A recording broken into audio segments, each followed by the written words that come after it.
On. Hai, apa kabar semuanya?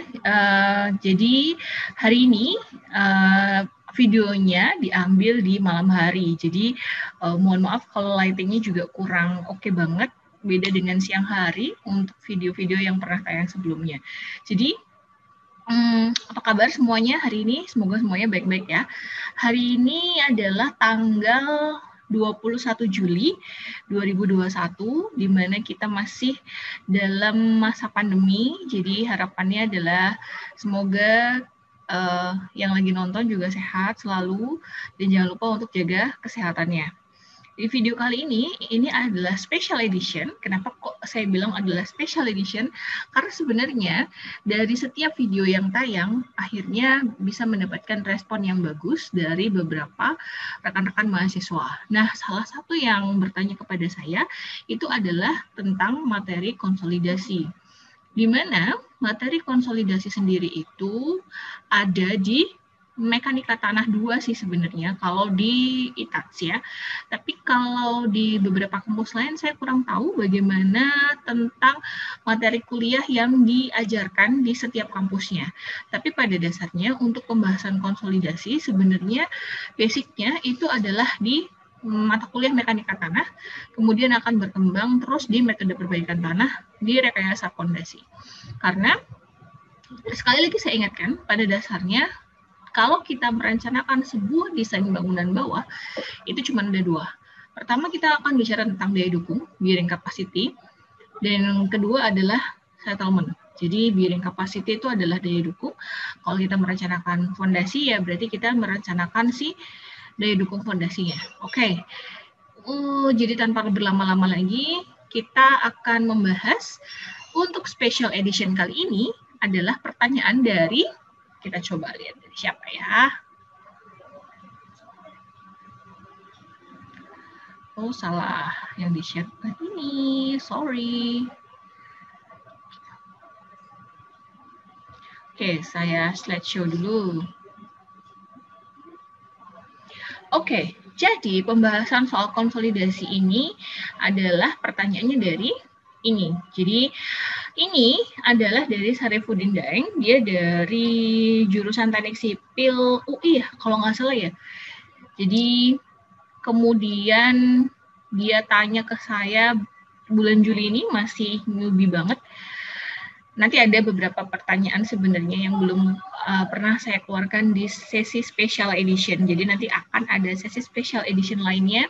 Cuman yang sekarang ini karena terpilih dari agak menarik sedikit dan masih berhubungan dengan materi kuliah yang saya berikan di mata kuliah mekanika tanah 2 kemarin. Jadi saya ambil pertanyaannya dari si Syarifuddin Daeng. Sebenarnya ini adalah potongan chat. Sebelumnya udah ada chat-chat yang di atasnya gitu, dia memperkenalkan dirinya, terus habis itu dia kemudian bertanya, dan salah satu pertanyaannya adalah di uji konsolidasi ini. Jadi kita kenalan dulu, ini untuk apa?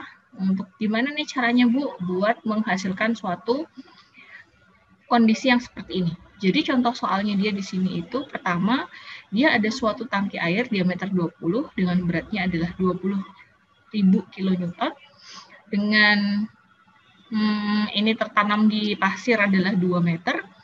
Lalu nanti dia ini diameternya adalah 20. Jadi sebenarnya berat tangkinya sendiri itu Q adalah 20.000 kilonewton. Terus dia tangkinya tertanam di pasir 2 meter dengan lapisan pasir setebal 6 meter. Dan di bawah lapisan pasir terdapat lempung dan ada muka air tanah. Sebentar saya keluarkan dulu pennya, lupa. Dan di sini juga ada muka air tanahnya. Lalu kemudian di bawahnya adalah lapisan lempung. Kemudian pertanyaannya ada 3 poin. Pertama adalah menggambarkan kurva E, log P, kemudian PC dan OCR, lalu kemudian tekanan konsolidasi di pusat fondasi. Berarti ini adalah fondasi ya seharusnya. Terus penurunan konsolidasi di pusat fondasi. Oke, jadi sebenarnya Syarif ini sebenarnya udah mengirim jawaban ke saya. Sayangnya tuh satu kecil banget, jadi saya susah sekali membaca tulisan dari Syarif. Oke, kita bahas satu persatu, dan Syarif sih sebenarnya udah mau mendekati dari si jawaban yang benar tadi ceritanya. Oke, kita mulai ya, sebenarnya gini. Ada beberapa hal yang harus kita pertimbangkan dulu di sini. Gini, pertanyaan pertama ini gampang. Menggambar kurva E log P untuk menentukan PC dan UCR. Sebenarnya di sini itu sudah bisa diidentifikasi adalah besarnya nilai tegangan overburden-nya. Tegangan overburden itu tegangan overburden itu adalah suatu tegangan yang diakibatkan oleh si berat tanah itu sendiri pada suatu lapisan tanah. Atau lapisan tekanan overburden itu adalah nilai P0 gitu ya. Oke, gunanya apa sih P0 ini? P0 ini adalah digunakan untuk mengidentifikasi pada saat kita memperoleh grafik hubungan antara tegangan efektif dengan angka por ini. Oke, jadi ketika dia menggambarkan tekanan efektif, ini dalam skala logaritmik ya harusnya. Dan ini sepertinya sudah dalam skala logaritmik. Lalu kemudian dia plot kurva lengkung begitu.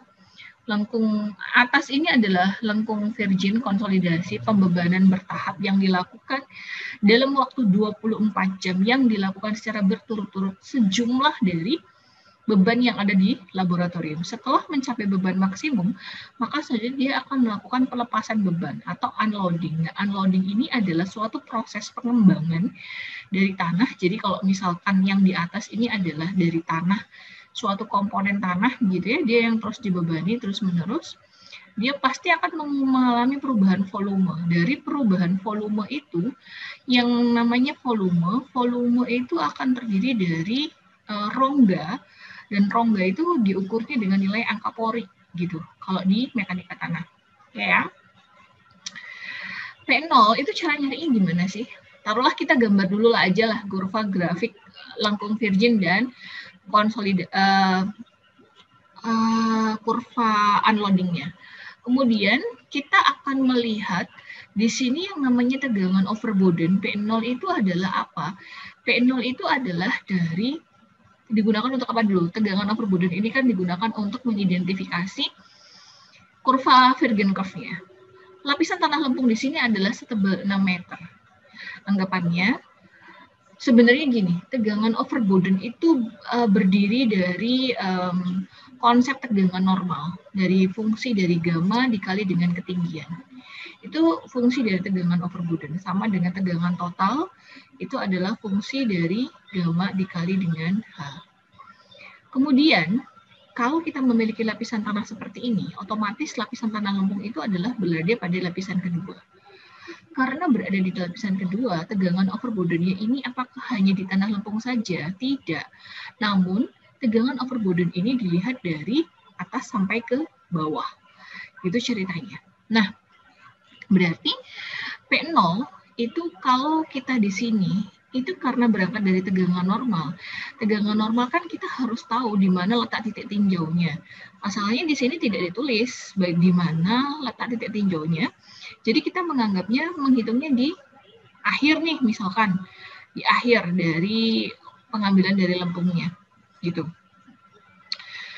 P0 pada lapisan pertama otomatis adalah gamma dikali 6. Dari gamma pasirnya dia sendiri dikali dengan 6. Oke. Kemudian di lapisan tanah kedua itu adalah kumulatif dari lapisan pertama sampai ke lapisan yang paling bawah. Itu ceritanya. Nih. Nah, kemudian parameter tanahnya di sini karena di bawah muka air tanah, maka sebaiknya di sini parameternya harus menggunakan gamma sat. Karena di bawah muka air tanah. Kemudian, kalau kita menghitung tegangan overburden itu juga sama dengan tegangan normal. Ada tegangan overburden dan tegangan overburden efektif. Jadi, tegangan normal dan tegangan overburden efektif itu yang berbeda hanyalah pada komponen gammanya saja. Kalau tegangan normal itu sama dengan P0, berarti komponennya adalah gamma. Di bawah muka air tanah adalah gamma sat. Oke. Tegangan overburden itu adalah ada tegangan overburden efektif itu adalah menggunakan parameter gamma efektif. Oke. P0 aksen gamma efektif. Kenapa kok kita harus menggunakan ini? Seperti ini, karena pada dasarnya ketika tanah itu terbebani oleh dirinya sendiri dan dari beban di luar, otomatis seiring berjalannya waktu, air di dalam tubuhnya itu pasti akan keluar. Sehingga tekanan yang masuk ke dalam tanah itu yang menerima adalah butiran-butiran tanahnya. Parameter gamma efektif itu adalah parameter di mana dia gaya yang terjadi di dalam lapisan tanah itu diterima sebagian besar oleh butirannya. Sehingga keluarlah itu si gamma efektif. Dari gamma efektif yang sudah keluar nanti berapa hasilnya. Karena di sini ya, kalau bisa dilihat sih sebenarnya tulisannya si Sarif kecil banget. Saya sampai zoom besarin tuh, zoom in lebih dekat gitu. Pecah sih tulisannya jadi karena tulisannya semakin kecil sekali. Oke, kita lanjut lagi ceritanya ke kurva grafik ini tadi. Nah, kalau kamu sudah punya misalkan P0-nya, ya sudah plot di sini tegangannya berapa. Langsung tarik garis saja, P0 efektif ya. Di sini akhirnya dapatnya PC. PC aktif. Tegangan prakonsolidasi itu adalah tegangan yang pernah terjadi di masa lampau. Sebenarnya pada dasarnya caranya itu adalah tergantung. Sebenarnya asumsi tanahmu ini apakah sama atau overly consolidated. Kalau dari soalnya si Syarif ini, dia sih asumsi tanahnya adalah overly consolidated.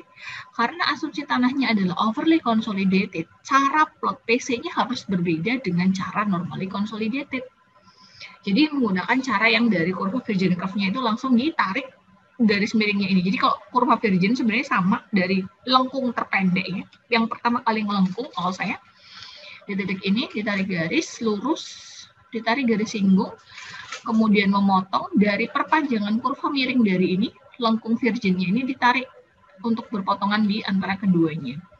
Nah, udah gitu aja. Itu adalah nilai tegangan prakonsolidasi yang terjadi di lapangan. Nah, harusnya kalau tegangannya itu adalah dia OCR,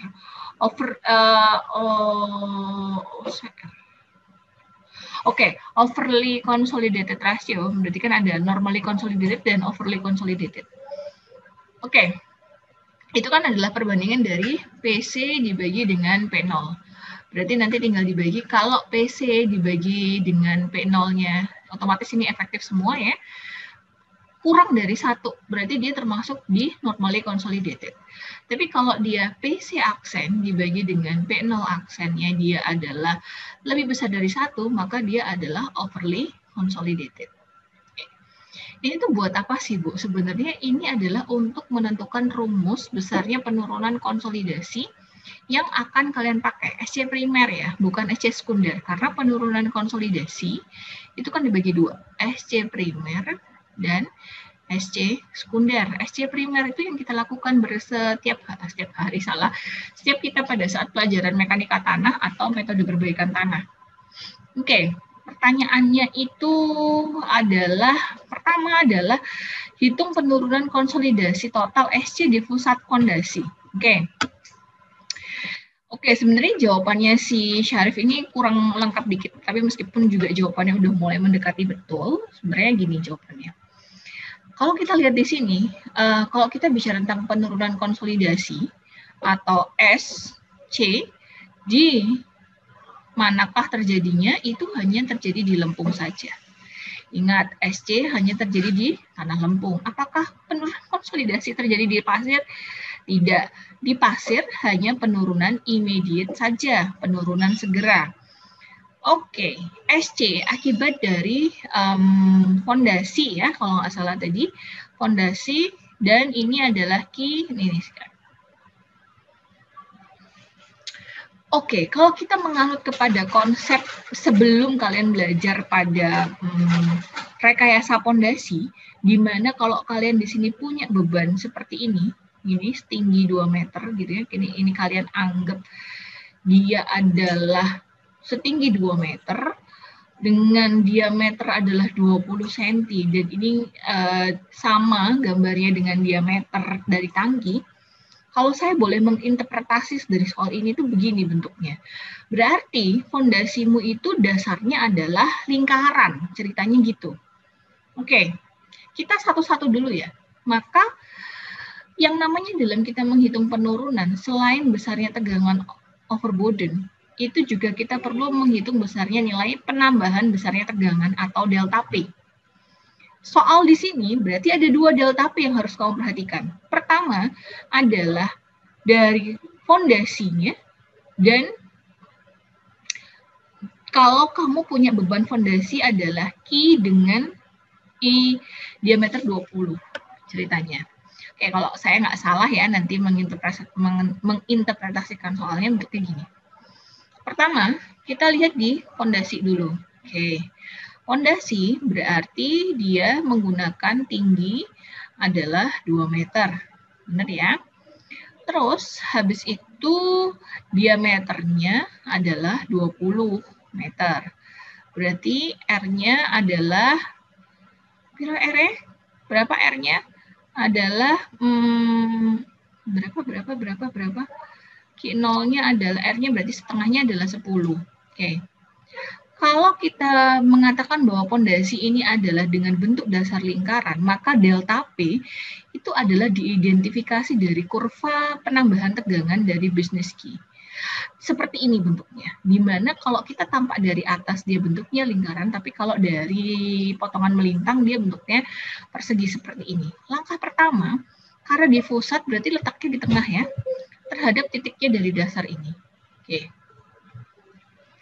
Saya menggunakan asumsi penurunannya diambil di paling dasar nanti. Penurunannya dengan H setebal lapisan tanah ini ya, setebal 6 meter. Oke, kalau kita punya seperti itu, maka di kurva ini ada beberapa hal yang kita butuhkan.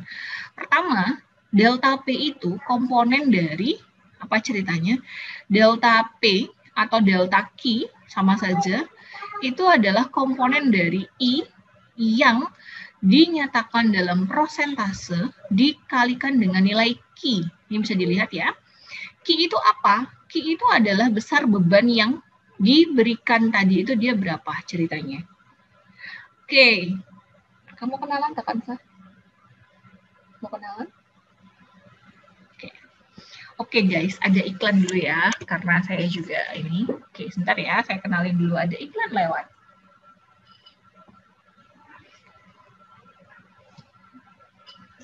Okay, say hi.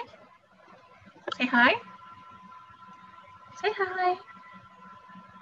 Hi, everyone.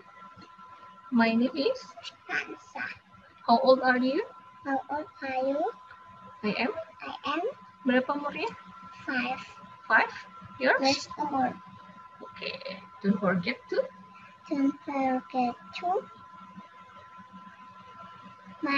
like, comment, and subscribe. Okay, thank you, Kansa. Do you want to join with us? No? Okay, thank you. Say goodbye first. Bye. Oke, kita lanjut ya. Oke, Q itu apa ceritanya? Q itu adalah, tadi apa tuh namanya? Besarnya beban dari yang ada tadi.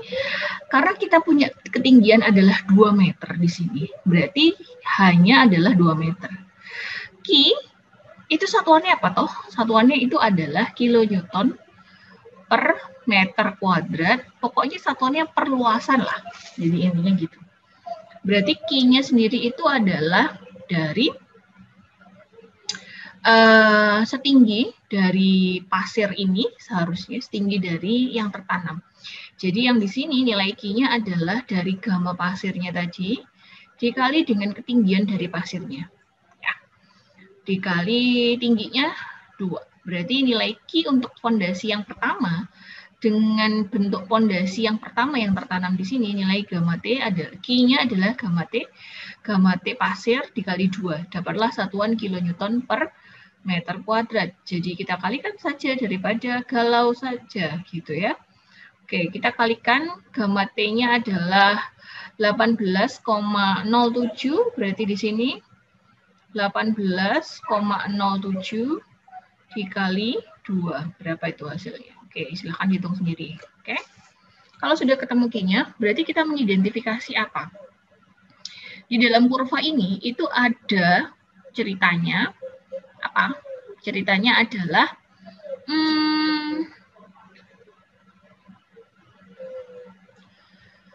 kurva sumbu Y itu adalah nilai Z per R, lalu kemudian sumbu X itu adalah I, garis lengkung itu adalah X per R.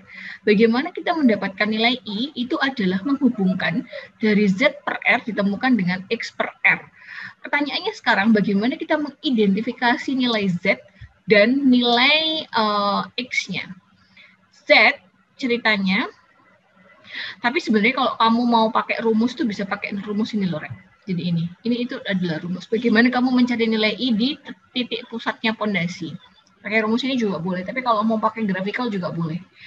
Jadi Z itu dilihat dari sini, sedalam berapa nih Z-nya itu kedalamannya. Jadi Z itu adalah suatu fungsi kedalaman yang diukur dari mana ceritanya? Dari bawah bebannya. Oke, berarti kalau misalkan kamu punya nilai pondasimu itu di sini dengan ketinggian 2 meter, berarti di sini adalah sisinya adalah 4. Berarti kalau kamu dengan pondasi hanya 2 meter, diameter 20 meter, oke.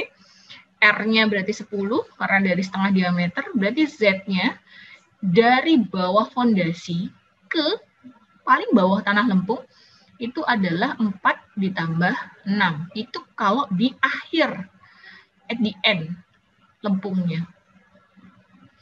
Tapi saya kurang tahu ya, ini kemana arah dari pertanyaannya ini. Karena kalau misalkan sebenarnya ada clue-nya, misalkan di tengah lapisan lempung, berarti tidak bisa lagi kamu tambahkan 6. Harusnya setengah dari 6, karena titik tinjauannya itu adalah dari setengahnya. Setengah ditambah dengan di bawah dari bebannya. Itu adalah fungsi dari Z.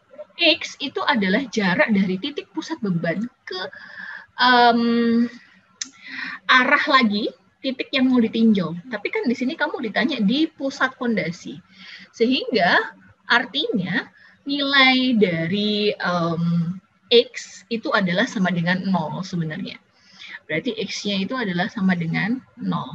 Tinggal dibagi saja. Kalau Z-nya sama dengan 10, di sini karena 4 tambah 6, kan kita asumsinya adalah di akhir. Lalu X-nya sama dengan 0, berarti kita lihat Z per R. 10 dibagi 10 sama dengan 1.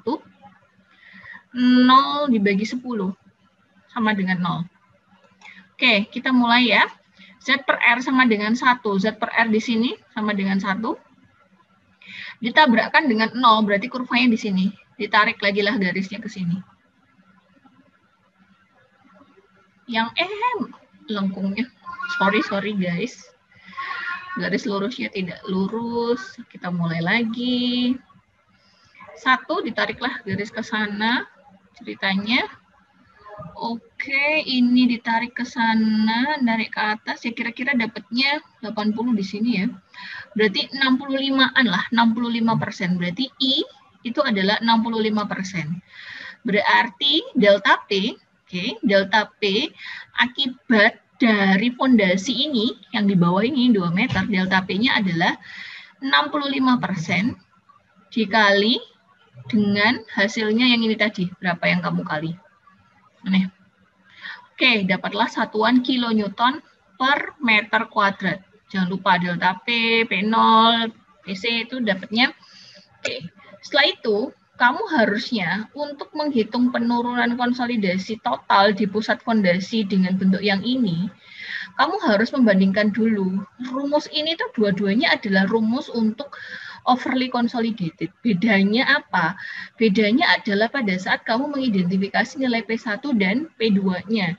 P1 itu adalah komponen dari P0 ditambah dengan delta P. Ceritanya. Berarti P0-mu apa? P0-mu adalah yang kamu hitung di awal, di mana P0 lapisan 1 ditambah dengan P0 lapisan kedua sampai di akhirnya. Delta P adalah nilai delta P yang kamu hitung tadi ini. Nilainya berapa? Gitu ceritanya. Barulah kamu bisa milih kira-kira rumus penurunan konsolidasi yang kamu pakai ini adalah yang mana? Yang menggunakan rumus ini atau yang di sini? CR itu adalah penurunan konsolidasi indeks pemuaian atau nilai CS. Sama nilai CS itu diambil dari kurva lengkung konsolidasi yang bawah kemiringannya ini. Dari perbandingannya ini. Langsung boleh sama aja. Oke. Terus kalau sudah, sekarang kita lihat penurunan S-nya di pusat fondasi bila Q-nya adalah 60.000 kilonewton, berarti tangkinya, Q-nya. Sebenarnya itu kalau dulu saya nyari gini, kalau ini tangki, biasanya kalau saya nih ngasih soal bentuknya kayak gini. Tangki, ya, salah, anyway. Oke, tangki itu biasanya yang saya ketahui itu adalah ketinggian tangkinya, diameter tangki sama berat dari isinya tangki. Di sini buat apa? Di sini itu adalah untuk menghitung besarnya nilai Q tadi dari tangki. Jadi berapa beban tangki yang kita pakai. Jadi ceritanya dari volume tangkinya itu tadi, dari volume tangkinya dibagi dengan nilai Q-nya tadi. Gitu ceritanya. Nah, kalau dari tangki, caranya juga sama. Kalau kamu dengan nilai Q-nya adalah 20.000 kilonewton, berarti nggak mungkin dibagi sama tingginya. Jadi tinggal dibagi sama luasan tangkinya aja, udah bisa. Jadi nanti Q besarmu itu yang 20.000 ceritanya gitu, dibagi dengan luas dasar tangki. A-nya berapa? Jadilah satuan Q kecil sama dengan kilonewton per meter persegi. Itulah yang akan kamu hitung di sini sebagai nilai Q. Cara mengidentifikasi I-nya adalah sama, menggunakan nilai Z tadi. Z-nya itu adalah Z itu artinya adalah ketika tangkinya itu ceritanya, jadi Z itu diidentifikasi dari beban yang ditinjau ke titik yang ditinjau, dasar beban yang ada ke titik yang ditinjau. Kalau bebanmu dia tangki, nah ini pertanyaan juga di sini, keterangannya juga ada yang kurang. Di sini kan ada ketinggian 2 meter. Nah, maka seharusnya ketinggian tangki di sini harusnya diketahui ya, berapa ya, gitu ya. Nah, kalau di sini tidak diketahui, berarti ya anggaplah ini adalah ketinggian tangkimu. Maka Z-nya dimulai dari di sini sampai di sini. Ini adalah untuk yang beban tangki, sehingga Z-nya adalah 12 meter. Berbeda dengan nilai Z pada saat kamu memiliki fondasi tadi. Fondasi itu kamu lihat di sini, sehingga nilai Z-nya adalah 4 ditambah 6 sama dengan 10, sehingga nilai I-nya di sini adalah 65%. Tapi bedanya di sini, tangkinya dengan nilai Z adalah 12 meter.